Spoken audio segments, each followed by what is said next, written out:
Question answer hub চেনেলটোলৈ তোমালোকক স্বাগতম জনাইছোঁ। কেইটামান গুৰুত্বপূৰ্ণ প্ৰশ্ন লৈ আহিছোঁ। ১ নং প্ৰশ্ন, সংস্কৃতিৰ প্ৰধান বৈশিষ্ট্যসমূহ লিখা।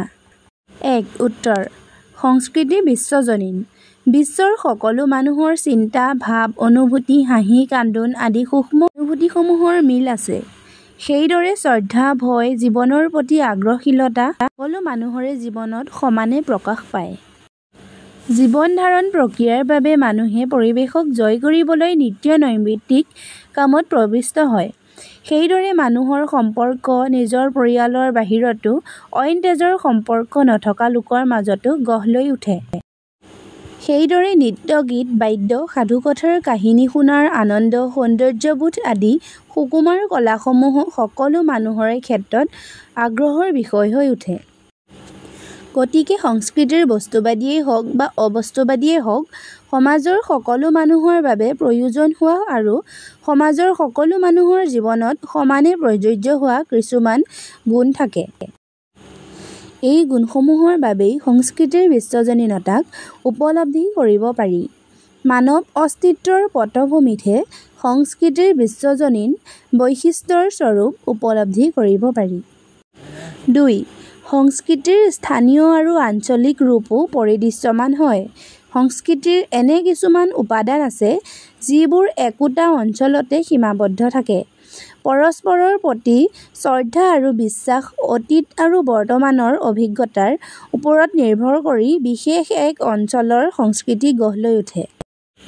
উদাহৰণস্বৰূপে দুটা অঞ্চল বা দুখন দেশৰ সংস্কৃতিৰ মাজত প্ৰায় মিল থকা দেখা নাযায়।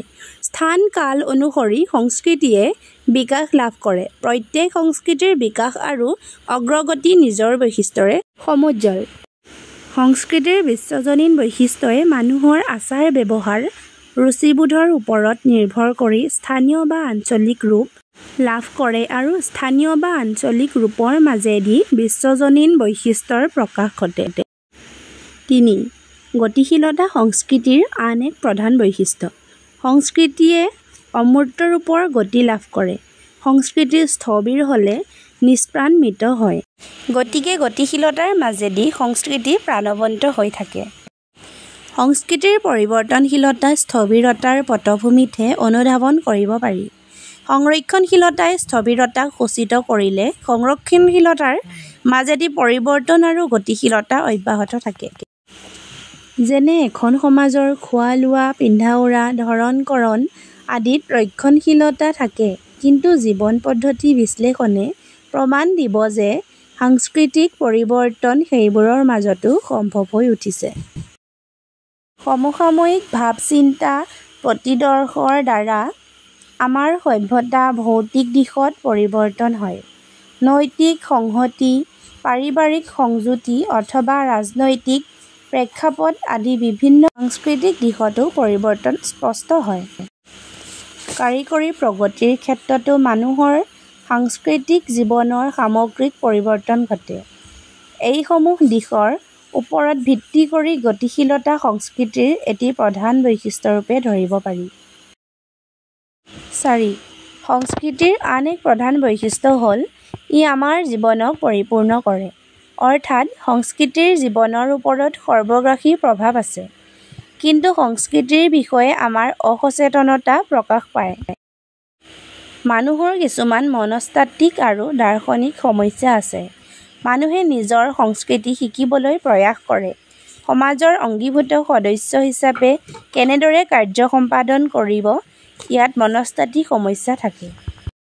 আনহাতে সংস্কৃতি মানৱ মনৰ ক্ৰিয়া হয় নে নহয় তাক বিচাৰ কৰাটোৱেই দাৰ্শনিক সমস্যা। তদুপৰি ব্যক্তিবিশেষে গ্ৰহণ কৰিব পৰা ক্ষমতাৰ বাহিৰতো সংস্কৃতিৰ সত্তা বৰ্তমান। সেই অৰ্থৰ সংস্কৃতিৰ সত্তা পৰিসৰ ব্যক্তিসত্তাৰ পৰিসৰতকৈ ব্যাপক। সংস্কৃতিত মনস্তাত্ত্বিক সত্তা মানৱ মনত নিৰ্মিত অনুৱৰ্তিতা ৰূপত বিদ্যমান। আজিলৈ ইমানেই। ইয়াৰ পাছৰখিনি অন্য এটা ভিডিঅ'ত আলোচনা কৰিম। ভিডিঅ'টো চাই কেনেকুৱা পালা লাইক কমেণ্ট কৰিবলৈ নাপাহৰিবা।